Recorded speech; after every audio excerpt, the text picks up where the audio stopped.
mas eu não quero conversar com aquela pessoa. Mas essa é a vontade de Deus. Ah, mas eu não quero ir lá. Mas essa é a vontade de Deus. Então, quando você é movido pela vontade de Deus, você vai fazer o que agrada somente a Deus. E é o que nós vamos tratar aqui hoje. No livro de 2 Pedro, quem achou, diga amém. No capítulo 1. Glória a Deus. Glória a Deus. Aleluia, Jesus.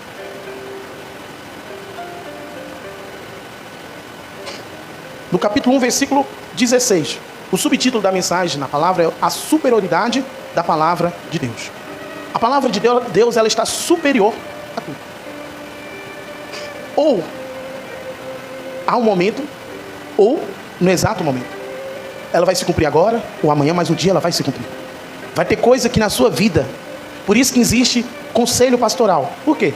Porque às vezes vai ter fase na sua vida que você está passando, que ela está de acordo com a palavra de Deus. Tudo na nossa vida, ela está se espelhando na palavra de Deus, tanto negativo ou positivo. Se você for ver, mas a pessoa não está na igreja, a Bíblia também fala a respeito. A pessoa está caminhando na fé, a Bíblia fala a respeito. Então a palavra de Deus, ela é praticamente a palavra da vida, ela fala sobre a vida em todos os sentidos. Ações que ocorrem na natureza, a palavra de Deus vai trazer resposta a respeito. Sonhos, sentimentos. A palavra de Deus fala sobre depressão antes da ciência descobrir o que é. A palavra de Deus fala sobre todas as coisas. A palavra de Deus, ela mostra sobre a ciência em todos os aspectos. Sobre como uma planta se desenvolve. A palavra de Deus mostra tudo isso. A palavra de Deus fala como o organismo do ser humano opera, como o corpo do ser humano reage. A palavra de Deus mostra sobre tudo e sobre todos. E eu vou falar mais. A palavra de Deus, ela fala sobre o casamento. A palavra de Deus fala sobre uma educação para os filhos. A palavra de Deus fala como você tem uma saúde boa, como você se alimentar. A palavra de Deus fala como você deve tratar as pessoas que não são da mesma fé que você. A palavra de Deus, ela fala sobre todas as coisas. E o que a palavra de Deus fala conosco aqui hoje? Sobre atualidade.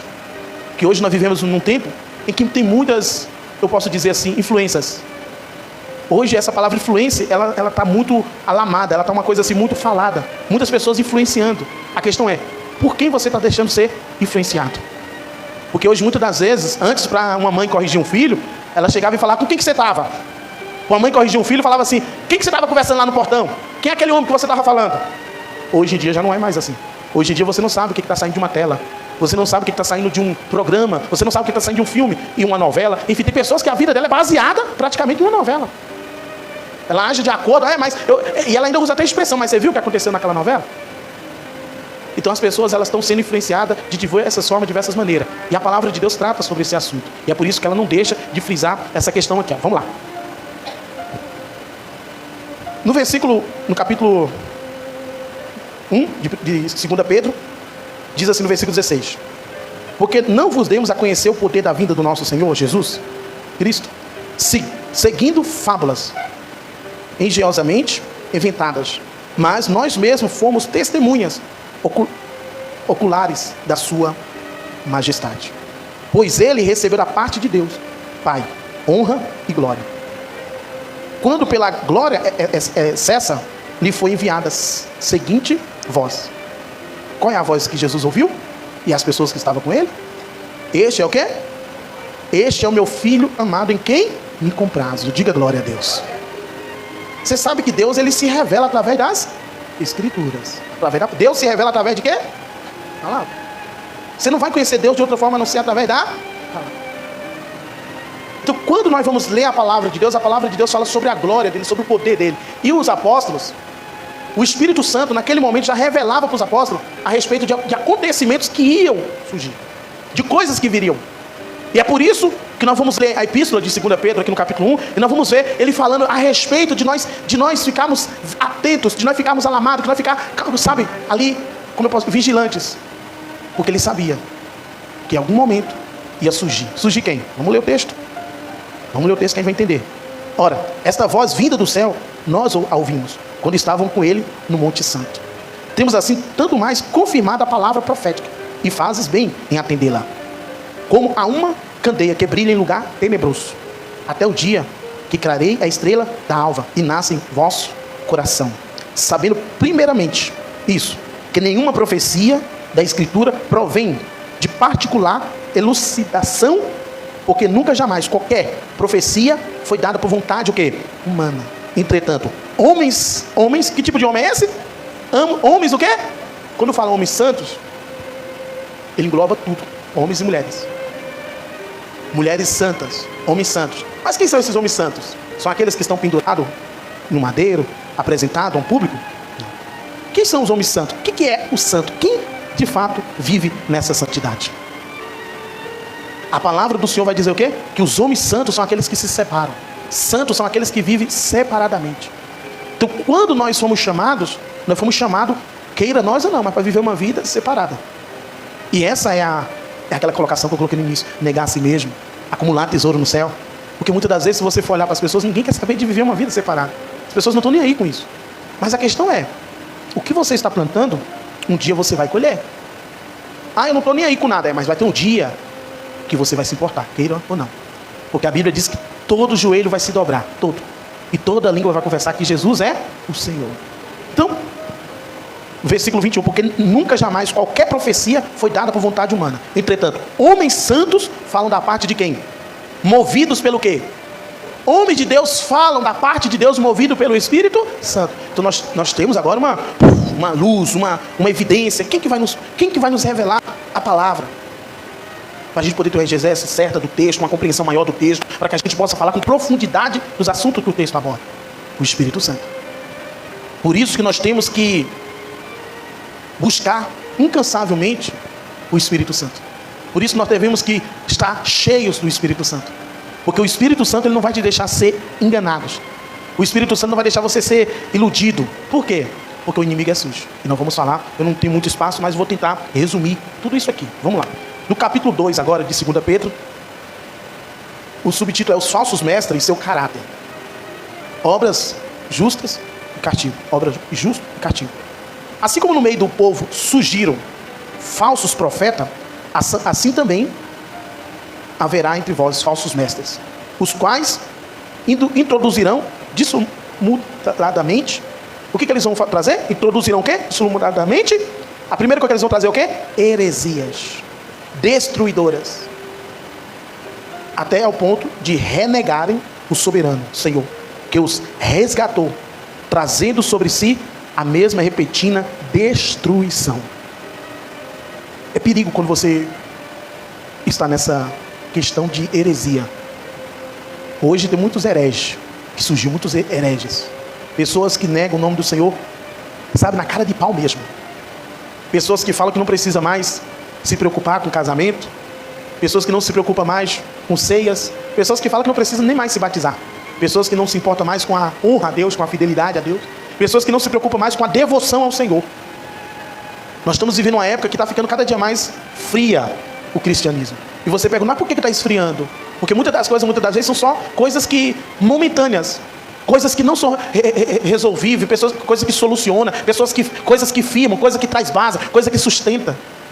Mas o que é de Deus não é momentâneo. O que é de Deus não é coisa de momentaneamente, não é coisa que vai te trazer uma alegria momentânea. Claro que Jesus falou sobre isso. Quando ele diz, o semeador saiu para semear, e uma das sementes parece que ela caiu num solo rochoso, e ela até nasceu, mas não tinha raiz. São aqueles que ouvem a palavra de Deus com alegria, recebem, mas não tem raiz, ela murcha, ela morre. Então nós vemos muitas pessoas que passou pela igreja. Eu não sei se você já conhece pessoas, mas é o que eu mais vejo. Às vezes você começa a conversar com a pessoa fala, eu já fui da igreja, eu já fui do coral, eu já fui obreiro, eu já participei da igreja, eu fui da igreja A, da igreja B, hoje eu não quero saber mais disso. Por que as pessoas chegam nessa conclusão? Porque não tinha raiz. Não tinha raiz. Porque o que gera fé não é emoção. O que gera fé não é uma alegria momentânea, não é um prazer. A palavra de Deus, a partir do momento que a palavra de Deus ela vem para mim só para dizer, o Senhor é meu pastor e nada me faltará, e eu me apego nessa questão de falar, nada me falta, e não tinha que faltar. Deus não é seu Deus? Agora a questão é a firmeza, a base, a estrutura. Porque a palavra do Senhor diz assim, os que confiam no Senhor é como um monte de Sião que não se abala, mas permanece firme para sempre. A fé vem por ouvir a palavra de Deus. A Bíblia vai dizer assim, que muitos vão chegar naquele dia, Senhor, Senhor, e Jesus vai dizer, eu não te conheço. O que adianta falar Senhor, Senhor, e não fazer o que eu mando? Então Jesus ele não veio para satisfazer a vontade humana. Jesus veio para fazer a vontade do Pai. É tanto que, mas Jesus perdoou uma mulher que foi apanhada em adultério, ela estava traindo. A outra foi do tanque lá de Samaria, que tinha 5 maridos. Mas você olha o que Jesus falou para essas mulheres. Uma delas, Jesus falou, vai e não peques mais. Então por que muitas das vezes o pecado está sendo uma coisa tão comum? Muitos cristãos, que é conhecido como cristão mentiroso, muitos cristãos que estão dentro da igreja, mas fora da igreja, não tem perfil de crente, não tem cheiro de crente, não tem postura de crente. Então a nossa vida, Jesus veio para nos resgatar, para nos transformar e para nos levar para uma vontade de Deus. E é isso que nós vamos ver dentro do texto. Diga glória a Deus. Aí diz assim, no versículo 2: e muitos, isso aqui é uma palavra profética, né? E muitos seguirão as suas práticas libertinas, e por causa deles serão infamado o caminho da verdade. E por causa deles serão infamado o caminho de quê? Da verdade. É triste, é difícil, mas é real. E nós não podemos fingir que nada acontece, que nada está acontecendo. Nada está acontecendo. A igreja não é casa de show. A igreja não é um mercado onde eu vou lá e falo, eu quero comprar um ovo. Eu vou querer, o mercado ali é mais barato. Não, eu vou lá porque lá é mais barato. Não é esse aqui, a qualidade é, eu vou no outro que eu vou ser melhor atendido. É uma coisa que o marketing, ele está envolvido em todos os setores. Feito com sabedoria, vai glorificar a Deus. Mas se não for feito com sabedoria, vai ter um sério problema. Se você observa, o ser humano ele não vai pelo que ele ouve, ele vai pelo que ele vê. Então hoje, o marketing está sendo visual. O marketing ele é visual. A propaganda ela tem que ser visual. Se eu não ver, a pessoa olha lá, está postado lá uma coisa, a foto está uma maravilha. Quando ela recebe, não tem nada a ver com a foto. Mas é o marketing, é a influência. De alguma certa maneira, de alguma certa forma, está sendo influenciado. E nós temos que vigiar. Porque o marketing ele não é de agora não. O marketing, ele já tem, E em Jesus também houve o marketing. Só que Jesus não foi enganado. O diabo, a Bíblia vai dizer que o diabo pega Jesus e leva até o penhasco de um templo, lugar alto, e fala para ele assim, se você prostrar e me adorar, eu te darei todo esse mundo. E mostrou, a Bíblia diz que mostrou para ele todos os reinos da terra. Se você prostrar e me adorar, eu te darei tudo isso. Então esse marketing de oferecimento, ele tem um propósito, de te desviar de quê? Da verdade. O diabo que é enganador. O diabo que é ele que ilude. Por isso que nós temos que vigiar muito com a aparência. Nós temos que se preocupar mais com o interior. Porque muitas das vezes a gente está tão preocupado com a aparência, de agradar, de se apresentar, que quando a gente vai olhar para nós mesmo, nós estamos destruídos. É obrigado você chegar para as pessoas e mostrar um sorriso, e quando dá vontade de gritar. Por quê? Porque a sua alma ela não está satisfeita. A sua alma não está feliz. Porque a sua alma, ela tem um alimento, é um alimento, vamos dizer, espiritual. O Senhor ele não veio para... A palavra do Senhor diz que é corpo, alma e espírito. Para nós, os três estão alinhados ao Senhor. Mas a carne, ela só tem prazeres carnais. Por isso que vem a vontade de Deus para dizer para mim e para você assim, nem só de pão viverá o homem, mas de toda palavra que sai da boca de quem? As pessoas fortes. Não são aquelas pessoas que você muitas das vezes vê aí. Não, irmão. Às vezes aquela ali é que está mais fraca. As pessoas fortes muitas das vezes são aquela pessoa que você vê. Eu vi uma postagem essa semana de um bispo que ele até curtiu assim, que estava de um homem andarilho. Um andarilho. Eu não sei se vocês já viram, mas eles você vê um andarilho, eles não têm limite. Às vezes já rodou daqui de São Paulo para a Bahia, caminhando no meio das rodovias e vai embora. E um caminhoneiro parou ele porque achou na mão dele uma Bíblia. E quando olhou para aquele homem, alegria, e aquele homem dizia assim para aquele caminhoneiro. O caminhoneiro falou, você tem uma palavra de Deus para mim? Ele trouxe uma palavra para o caminhoneiro de alegria. E aí o caminhoneiro falou, me conta que testemunho que você me contou, porque por isso que eu estou gravando. Ele falou, foi porque eu estava com fome, e eu levantei a mão para o céu e falei, Deus, o teu filho está com fome. Daqui a pouco veio uma Hilux, parou do meu lado e falou assim, Jesus mandou te entregar comida. Quando nós vamos ver a manifestação do poder de Deus, é algo grande, é algo poderoso. Já chegou na minha vida, já chegou o ponto da minha vida de eu falar assim, Deus, eu preciso de uma resposta. E a resposta vir e chegar da forma que eu estava precisando. Teve uma fase da minha vida ministerial que eu estava precisando de um valor para pagar um aluguel da igreja. E eu falei, Senhor, a casa é sua, a igreja é do Senhor. Tem o que fazer. E isso nós terminou o culto à noite, terminou o culto, fui para casa, e nós tínhamos que pagar aluguel no dia, porque senão ia gerar multas, enfim. Resumo. Acabou o culto. Quando foi por volta de 11h30 da noite, alguém tocou a campainha. Pastor, preciso falar com o senhor. Eu falei, não, mas é o irmão. Aquele irmão, tá. Eu só vim te entregar um negócio. Eu falei, Jesus, uma hora dessa, minha esposa falou, mas desce lá, amor. Nós vim pela fé. Quando nós chegou lá, o homem falou, Deus mandou te entregar isso. Quando eu cheguei, era o valor exato que faltava para pagar aluguel. Então, quando a gente falamos de Deus, a gente não pode falar só pelo que a gente ouve. Porque tem gente que vive só pelo que as pessoas falam. E esse é um perigo. Você tem que ter a sua fé. A sua fé não pode estar apoiada em A ou apoiada em B. Porque senão uma hora você vai sofrer decepção, frustração. A fé de Jó estava apoiada em quem? Na mulher dele? Igreja, a fé de Jó estava apoiada na mulher dele? O que a mulher de Jó falou para Jó quando viu ele naquela situação? Amaldiçoou o seu Deus o quê? Essa foi a palavra da mulher que deveria estar ali. Jó, vamos orar, vamos buscar. Porque a mulher sábia faz o quê? E a tola? Com as próprias mãos. A Bíblia vai dizer que Jó falou, não, mulher, nós recebemos o bem de Deus, não podemos receber também o mal? Eu saí nu do ventre da minha mãe e não voltarei. E Jó começa a enfrentar o processo. Foi difícil. Os cachorros vinham e lambiam as feridas do corpo de Jó. E as pessoas diziam, mas esse homem era o homem mais rico do Oriente. Esse homem era o homem. Jó pecou, Jó fazia isso, Jó fazia aquilo. E quando nós chegamos no final do livro de Jó, Jó se revela. Jó revela e fala assim, nenhum dos teus planos pode ser frustrados. Eu te conhecia só de ouvir, agora os meus olhos te veem.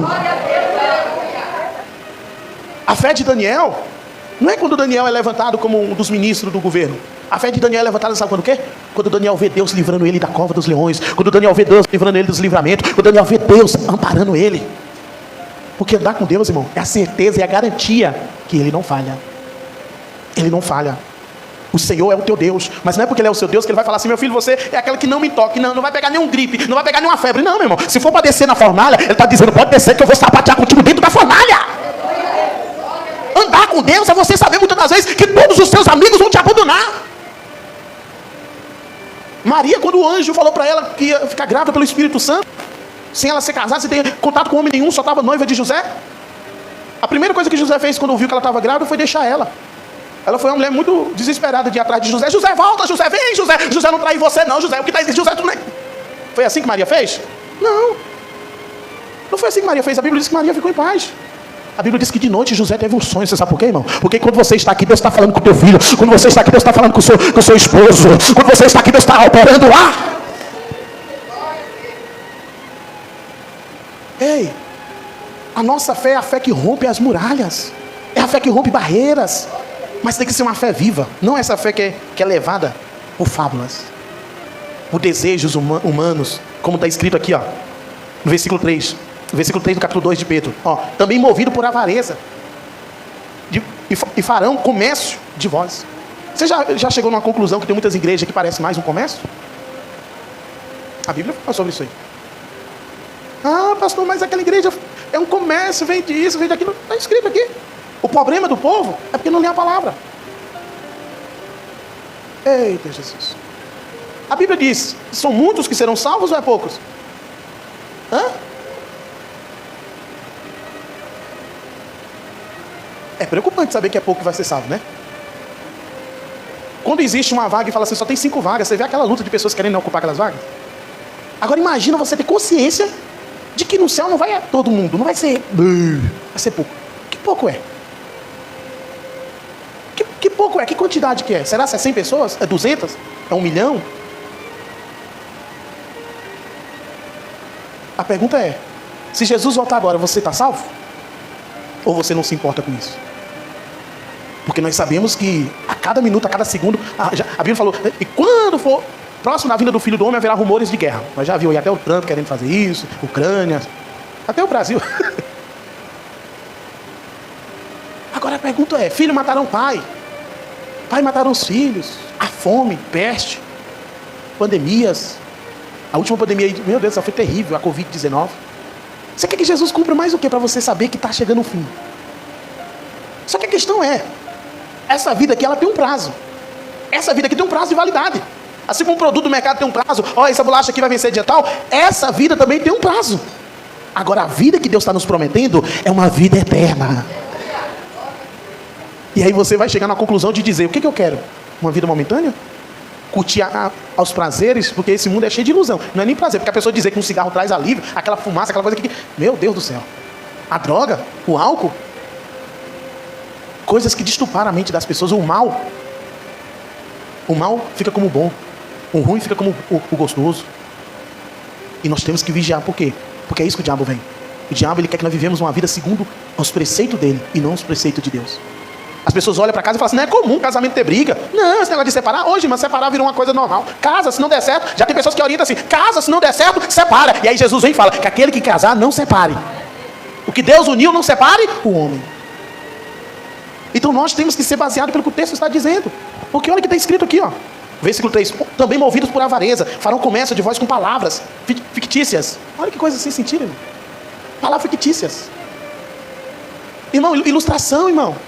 Coisas que você olha e fala assim, meu Deus, Jesus nunca citou a respeito. Jesus nunca falou sobre isso. A Bíblia de Gênesis ao Apocalipse nunca falou sobre isso. Aí vem a pessoa e fala assim, agora é meu livro. É o meu livro que fala sobre coisas e não está na Bíblia. Aí você para de ler a Bíblia para ler o livro daquela pessoa. Eu conheço pessoas que se desviou foi forte. Pessoas que iam para o monte comigo. Pessoas que marchavam no poder. Pessoas que eram da fé comigo. Pessoas que se desviaram porque achou melhor conhecer o diabo.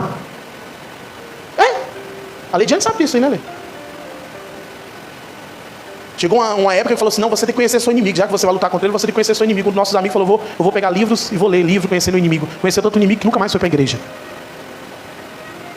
O que garante uma firmeza no evangelho, quando você vai ver a igreja primitiva, não é nem Paulo com a sua grande sabedoria. É Paulo dizendo assim, o meu conhecimento eu considero como esterco.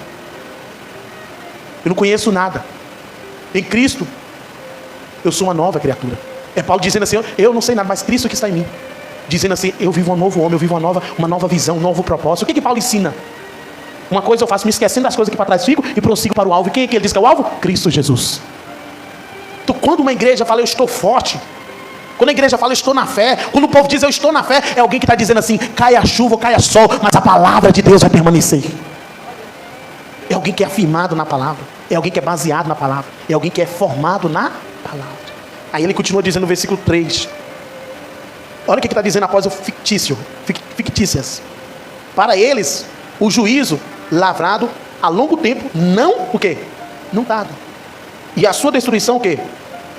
A sua destruição não. Ah, pastor, mas está fazendo tanta coisa, irmão. Não mexa nisso aí não.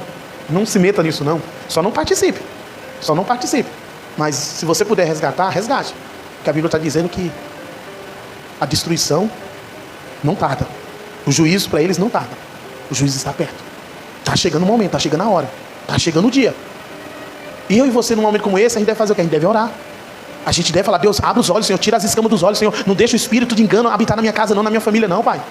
Senhor, não deixa o espírito do engano, meu Pai. Revela para esse homem, revela para essa mulher que isso é errado, Senhor. Ele está trazendo bases bíblicas isoladas para dizer que isso é certo. Aonde isso é certo, Pai? Não tem certeza nisso aí, isso não edifica a ninguém, a nada.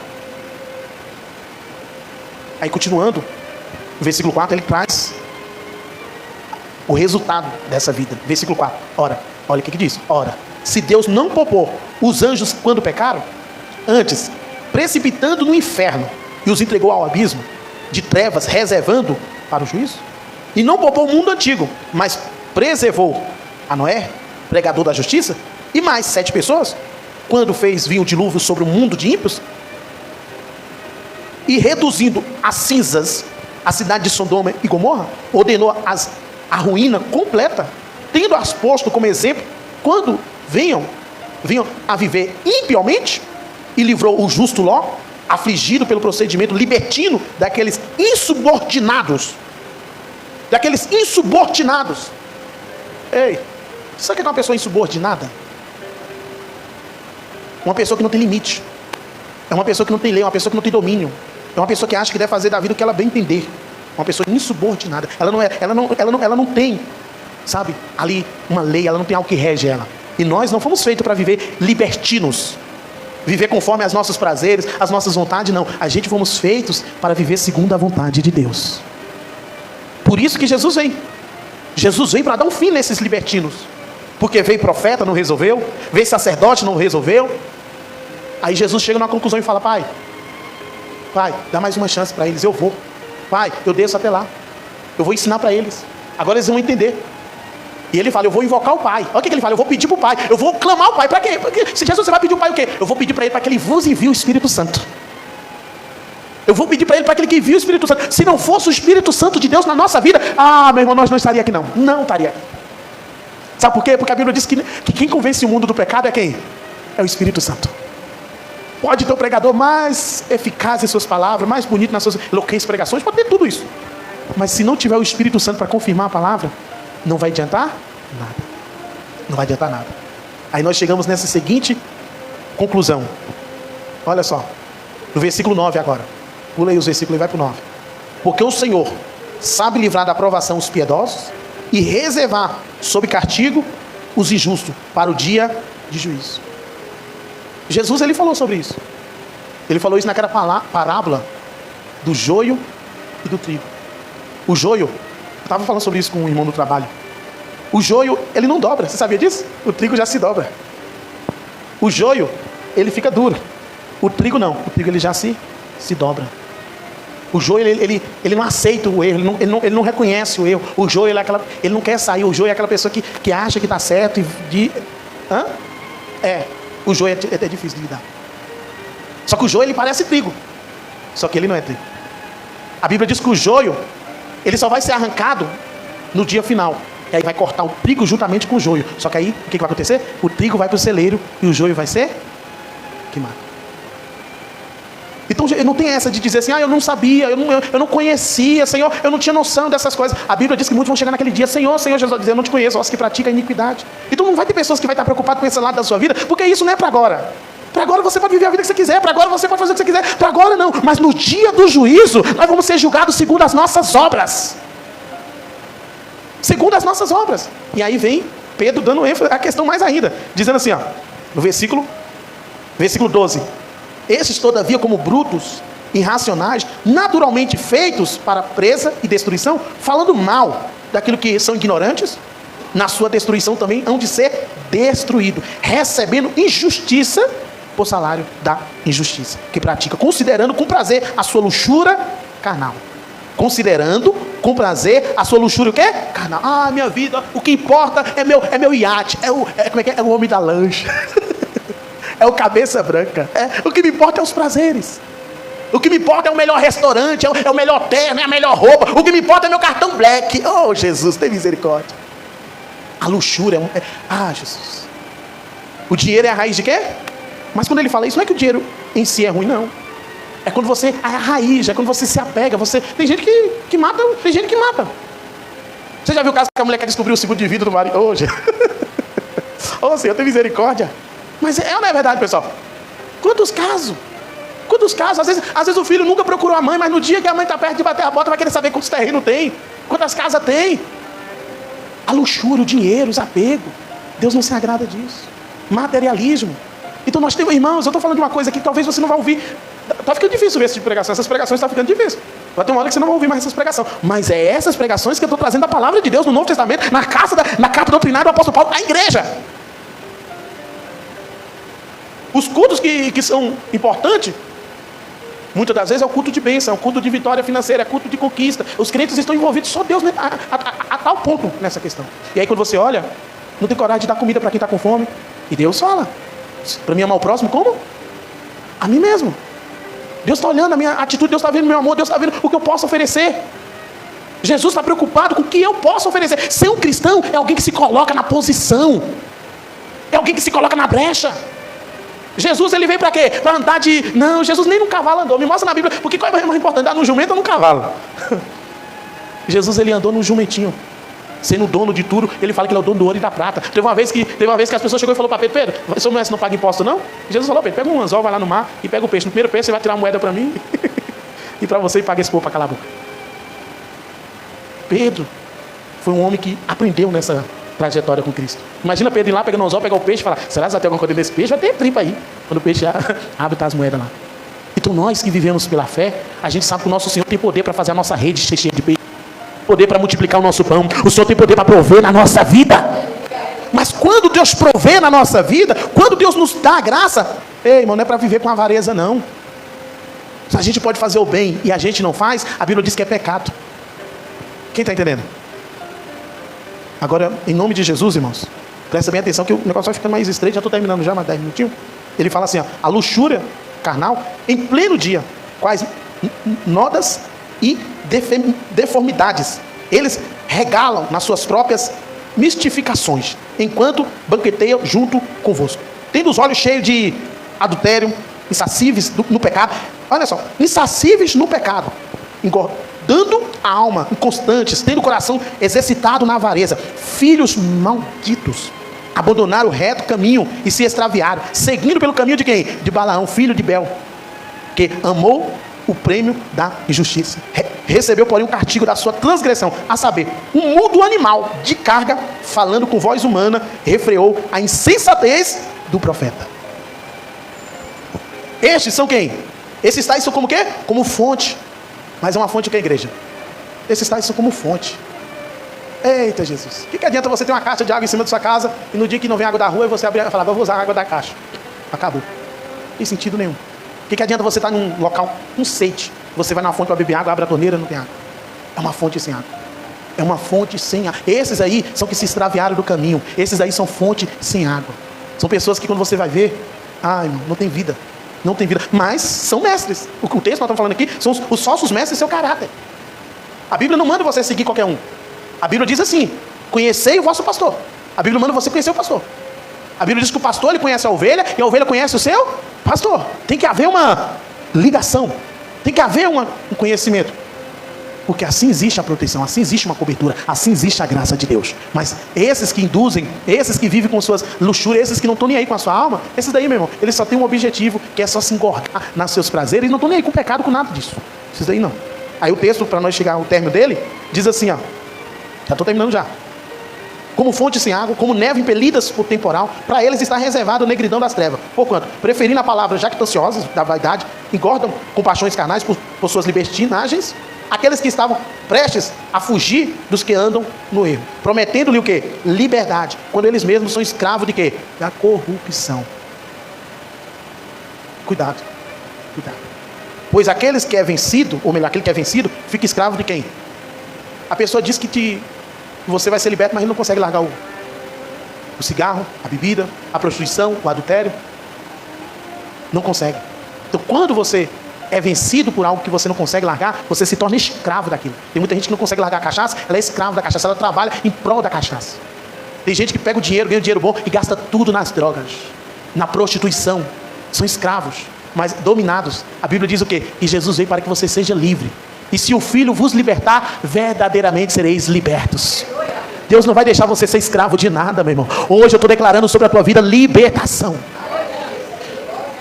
E o texto continua assim, ó. Portanto, se depois de terem escapado da contaminação do mundo, mediante o conhecimento do Senhor e Salvador Jesus. Ei, você é liberto do mundo não é por causa de homem. Não, igreja não. A igreja ela é uma porta. A igreja ela é uma porta, não tem outra colocação. É a casa de Deus. É o lugar que você entra para buscar Deus. Mas quem vai te libertar é isso aqui, ó. Portanto, se depois de ter escapado da contaminação do mundo, mediante o conhecimento do Senhor e Salvador Jesus Cristo. Muita gente não é liberta dentro da igreja porque ela conhece muito bem o pastor, conhece muito bem os obreiros, conhece muito bem a igreja, sabe até o CNPJ de cor da igreja. Mas ela não conhece Jesus. Ela não consegue orar, não consegue louvar o Senhor, ela não consegue se conectar com Deus. E quem traz libertação não é a igreja, é Jesus que habita dentro da igreja. Cristo, se deixam enredar ou envolver de novo e são vencidos. Tornou-se o quê? O último estado pior do que o primeiro. Então essas pessoas que aceitaram Jesus, essas pessoas que se envolveram com Cristo, estão dentro da igreja, se elas não se firmarem no Senhor e se desviarem, a Bíblia diz assim que o último estado dessa pessoa vai ser pior do que o primeiro. Aí diz o versículo 21, pois melhor lhe fora nunca tivesse conhecido o caminho da justiça. Esse caminho da justiça é o caminho do Senhor. Do que, após conhecê-lo, volverem para trás, apartando-se do santo que mandamento que lhe foi dado. Mais uma vez o texto vem nos afirmar sobre mandamento. Eu sou da igreja, eu vivo pela graça, uma vez salvo, salvo sempre, predestinados. Tem várias teorias aí, viu? Várias teoria da predestinação. Tem que tomar cuidado, irmão. Tem que tomar cuidado porque a palavra do Senhor diz assim, aquele que está em pé vigie para que não caia. Então você que está na fé aqui hoje, você deve sair daqui vigilante. A Bíblia diz orai e vigiai para não cair o quê? Em tentação, porque o diabo não está preocupado com quem já está envolvido com ele, não. O diabo está preocupado com quem está buscando a Deus. Porque ele sabe que no dia que você tem um encontro com Deus, você vai ser que nem Davi. Davi falou assim, o Deus que me livrou do urso, porque Davi era criança, um jovem. Davi falou para Saul, para o rei, porque havia um soldado dos filisteus chamado Golias, de quase 3 metros de altura. Todo homem tinha medo de Golias, porque a lança de Golias era algo temível. A espada era um homem que fazia uma destruição. Na comparação de hoje seria um exército com um tanque de guerra e os outros só com espada na mão. Todo mundo tinha medo. O coração dos homens se derretia diante de Golias. Aí Golias gritava, tem algum homem para vir lutar comigo? Tem algum homem para me derrubar? Manda um homem para vir me vencer. Vem contra mim. Cadê o Deus de vocês? Cadê esse Deus? E aí ninguém ia. Todo mundo ficava com medo. Aí o pai de Davi chama Davi e fala, Davi, vai dar comida para os seus irmãos que estão lá nessa guerra aí, não muda nada. Davi, tá bom, pai, porque eu vou falar uma coisa que o servo de Deus é obediente. Submisso, não é insubordinado, ele é uma pessoa subordinada, é uma pessoa submissa a Deus, é uma pessoa que obedece a Deus. Davi foi lá deixar as ovelhas com um soldado, falou, já que você não faz nada, cuida das ovelhas, que eu vou lá levar comida para meus irmãos. Quando ele chega lá no campo de batalha, a Bíblia diz que Davi está ouvindo assim, quem é? Cadê o Deus de vocês? Davi vendo alguém gritando e dizendo, quem vocês não vão vir lutar comigo não? E aquela criança perguntou, quem é esse que está gritando? Eu, cala a boca, pai, cadê a comida? Ele se incomodou. Davi foi o primeiro a perguntar: quem é esse aí que está desafiando o Deus de Israel? Se ninguém vai, eu vou. O quê? Se ninguém vai, eu vou. Você vai, Davi? Me solta para tu ver.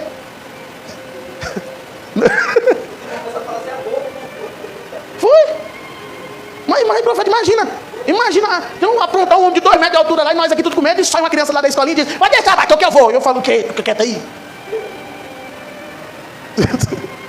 Apareceu um desviado aqui na terça-feira que foi uma guerra. Calma, agora tá seguro.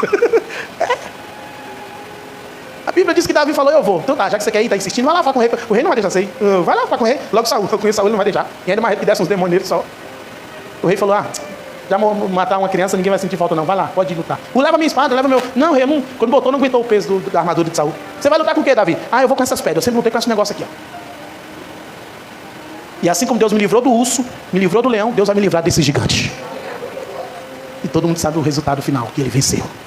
O que Deus quer é pessoas nessa manhã que falam assim: eu vou me levantar que nem Davi, vou derrubar esse gigante das drogas. Eu vou lutar contra esses demônios que se levantam para oprimir pessoas. Eu vou me levantar para ganhar almas para o Senhor. Eu vou me levantar como servo de Deus nessa terra. Eu vou me levantar para dizer que o meu Deus ainda vive. O gigante na oração, na fé. Porque a Bíblia vai dizer aqui, ó, é melhor nunca ter conhecido do que conhecer e voltar para trás. Quantas são as pessoas que estão, meu amado, depois de tanto tempo sem beber, vai beber de novo. Tanto tempo sem ir para o mundo, vai para o mundo agora. Para com isso. Volta para os caminhos de Jesus. No versículo 22. Com eles aconteceu o que diz certo provérbio ou adágio verdadeiro: o cão voltou para o seu próprio quê? Vomito. Isso o mundo ele considera como vômito. A porca lavada voltou a revolver aonde? No lamaçal. Ei, a porca lavada. Cadê? A porca lavada. Quem é que lava? Meu Deus, gente, é difícil, mas é Pedro. Não é pastor Giovanni, não. É difícil, mas é porque sabe, a compreensão da expressão no texto é muito forte. Ele está dizendo assim, o cão voltou para o vomito, a porca para o lamaçal. Você sabe o que Jesus está dizendo? Que nós, sem ele, nós somos... Ninguém fala, mas é. Sem ele, nós estamos vivendo no lamaçal. Você já viu um chiqueiro de porco? Você nunca foi no chiqueiro, nunca foi na fazenda, um leitão, não? Vai tentar dar um banho na porca para tu ver dentro do chiqueiro que ela faz. Ixi, às vezes eu ia jogar água na porca, está muito suja, vem cá. Aí eu jogava assim a mangueira, dava um banho nela. Quando ela olhava para mim, só achava que era um pedacinho de rabo e... dentro da lama. Sujou de novo. Nós não somos porcos. Nós somos ovelha lavada pelo sangue do Cordeiro de Deus. Pode glorificar o nome do Senhor e Salvador Jesus. A Jesus Cristo seja dado toda a honra e toda a glória. Ei, não tem problema você ser palmeirense, nada disso. Pode ser um pouquinho do Palmeiras, mas não vai para o mundo não. Não vai para o mundo não. Porque se você ir para o mundo, você está voltando para o chiqueiro, para a imundícia, para o lamaçal. Aí ele termina assim, a carta dele. Versículo, capítulo 3. No capítulo 3. No capítulo 3, versículo 18. O que está escrito aí?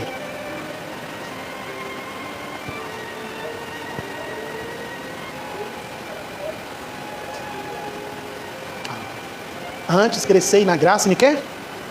Uma igreja que está crescendo na graça. Oh, Jesus. Na graça e no conhecimento do nosso Senhor. Não é para você ficar conhecendo besteira, não. É para você conhecer Jesus. Você já conhece Jesus? Tem gente que está preocupada em conhecer Lutero. Tem gente que está preocupada em conhecer o pai da igreja, os pais da igreja. Tem gente que está preocupada em querer fazer teologia sem antes querer conhecer a Jesus. Meu irmão, não vai nessa não. Primeiro você conheça Jesus Cristo. Primeiro você se preocupe em ter um conhecimento de Jesus. Porque depois que você conhecer Jesus, aí pronto. Aí vai chegar nesse ponto que eu quero que todos entendam. Fica de pé toda a igreja. Aleluia, Jesus. Grande é o Senhor, digno de honra e de glória. Aleluia, Jesus. Aleluia, Jesus. Quem pode dar um glória? Quem pode dar um aleluia? Aleluia, diga glória a Deus. Eita, já mandará baixura e cantará manás. Aleluia, Jesus. É importante nós entender o que está escrito na palavra. Aleluia, Jesus. No capítulo, diz assim, aquele que diz que eu conheço, isso está no capítulo 2 de 1 João, que eu já estou finalizando nesse texto. Aleluia, Jesus. Deixa eu ver aqui. Aleluia, Jesus. 1 João, capítulo 3, versículo 9. O que está escrito aí? No telão. O que está escrito?